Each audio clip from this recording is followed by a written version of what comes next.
निंदकाचे घर असावे नाही, ऑलरेडी असतेच. मी या मताचा माणूस आहे. गल्लीमध्ये गावामध्ये 2-3 डुकरं पाहिजे. कारण गल्लीत जर 2-3 डुकरं असते तर गल्ली कशी स्वच्छ असते, तसे आपल्या जीवनात निंदा करणारे पाहिजे. निंदा करणाऱ्यांशिवाय माणसाची प्रगती होत नाही. असो ऐसे फळफार त्यांचे आम्हा उपकार करायचे.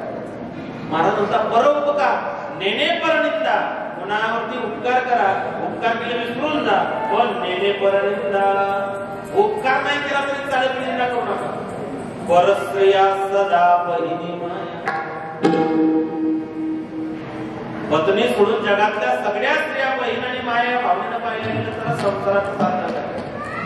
या महाराष्ट्राच्या मातीने असं रत्न दिलं जाणता राहतं. माझ्या भावांनो, बायको मेल्यानंतर बायकोचे थडगे बांधणारे भरपूर झाले, पण जिवंतपणे आईला श्रद्धेला पूर्ण करण्यासाठी ज्यांनी जीवाचं रान केलं त्यांचं नाव आहे राजा शिवछत्रपती. निश्चयाचा महामेरू, बहुत जनांचे आधारू, अखंड स्थितीचा निर्धारू, श्रीमंत योगी. कल्याण म्हटलं आबाजी सोनदेवानी. कल्याणच्या सुभेदाराची सून अत्यंत सुंदर होती. बसबसणार कारण अग्नित लावणे मदनाचा पुतळा सौंदर्याचे खान. राजांच्या समोर आबाजी सोनदेवाने अनुभव केलं. समोर छत्रपती शिवराय, आऊसाहेब जिजाऊ आहे, मदारी मेहतर, हिरोजी वर्धन, बाजीराव प्रभू देशपांडे, येसाजी खान, तानाजी मालुसरे, सूर्याजी मालुसरे, अंबेराव मोहिते, प्रतापराव गुजर. राजे खाली आले. तलवारीच्या टोकाने तिच्या चेहऱ्यावर बुरखा बाजूला गेला. तिने एकदा राजांकडे पाहिलं. 5.5-6 फुटाची उंची, डोक्यावर जिरेटोपी, कपाळी शिवगंध आहे, दात मोत्यासारखे होतात, चिंतन जगदम जगदम जगदम. राजाने तिच्याकडे पाहिलं, ती घाबरली. तिला वाटलं मी शत्रूची सून आहे, माझं तारुण्य, माझं रूप मला आता या ठिकाणी घात करणार आहे. राजाने तिच्याकडे पाहिलं. माझ्या राजाच्या मुखातून शब्द निघाले. थक जाहल राज शिवाजी, थक जाहल राज शिवाजी, रुपयवतीचे बघून आई म्हणून परत गेली सुभेदाराची. आई म्हणून परत गेली सुभेदाराची. आई म्हणून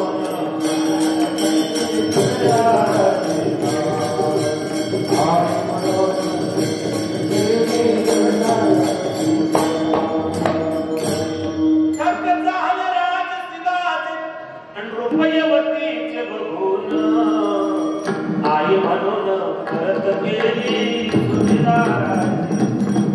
महाराजांनी म्हणा, माय अशीच आमची आई असती सुंदर रूपवती, आम्ही किती सुंदर झालो असतो बदले छत्रपती. परोपकार नेणे परनिंदा, परस्त्रिया सदा बहिणी माया. म्हणून अजून सुद्धा छत्रपती शिवाजी महाराजांकडे तुमची माझी प्रत्येकाची नाही, संपूर्ण जगाचे आदराने त्या ठिकाणी मायबाप सदा कसा होता मात्र. शिवाजी महाराजांचं नुसते टी शर्ट अंगात घालून चालत नाही. शिवाजी महाराजांच्या चित्राचे टी शर्ट अंगात घालायचे, खापा कप दारू लाज वाटत सध्या महापुरुषाला.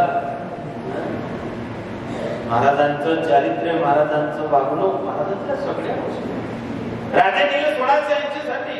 ज्याने परत स्त्रीला माय बहीण मानलं त्याचा कोण गौरव करता आहे का? 1680 मध्ये छत्रपती शिवराय गेले. औरंगजेबाकडे सरदार गेला, सांगितलं आपणा हिंदुओं का राजा, काफिरों का सरदार, आप इस दुनिया में अल्लाह को प्यारे हो गए. औरंगजेब तख्तावर तो खाली उतरला, डोक्यावरची हिरवी पगडी उतरवली, जमिनीवर ठेवली, गुडघे टेकवले, नमाज अदा करायच्या पोझिशनला त्याने आकाशाकडे हात केले. या मेरे खुदा, या मेरे मौला, या मेरे परवरदिगार, दोनों जहां के सल्तनत के जहांगीर के मालिक, या मेरे मौला, मेरे खुदा, मेरे परवरदिगार, आज ये बंदा तेरे सामने बंदगी करने जा रहा है. इस बंदे ने जिंदगी भर तेरी बंदगी की है. मेरे हाथ जब भी तेरे सामने उठे तब तेरी इबादत करने के लिए उठे. मेरे मौला, मैंने जिंदगी भर तेरी बंदगी की. मेरे मौला, मेरे खुदा, मेरे मालिक, आज तेरे जन्नत के दरवाजे खुले रखना. मेरे मालिक, मेरे मौला, मेरे खुदा, औरंगजेब बनते है, आज तेरे दरबार के दरवाजे खुले रखना, क्योंकि बहु बेटियों की इज्जत करने वाला राजा शिवाजी तेरे दरबार में आ रहा है. औरंगजेब बनतो है. औरंगजेब आपल्या अल्लाह तालाला म्हणतो, ज्याने आयुष्यभर शिवाजी महाराजांची वैरत्व पत्करलं, शत्रू गौरव करतोय की आज तुझ्या स्वर्गाचे दरवाजे उघडे ठेव. कारण आया बहिणींची सन्मान करून त्यांना त्या ठिकाणी रिस्पेक्ट करणारा राजा शिवाजी तुमच्या दरबारामध्ये येतोय. परोपकार लेणे परंदा परस्त्रिया सदा महिमाया. महाराज फक्त एवढ्याने भागेल का म्हणले नाही. चौथ्या चरणामध्ये सांगतो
याच्याकरता संस्काराची गरज आहे.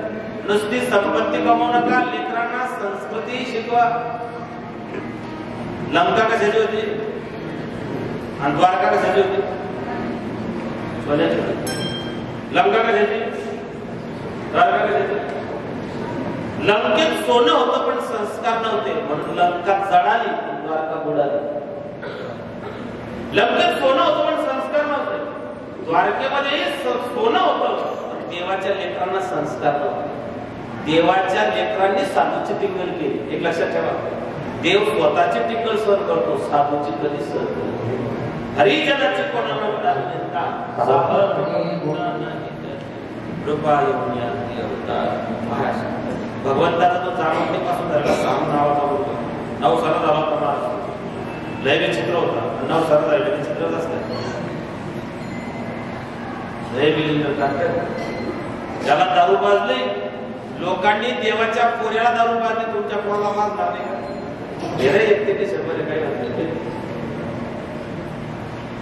लोकांनी देवाची बायको नावे दिली देवाने रामाच्या घरात सुद्धा आग लावली आग लावणार तेव्हाही होते ना आताही फरक फक्त इतका तेव्हा अयोध्येत एकच होता आता संख्येनं वाढले सध्या क्वांटिटी वाढली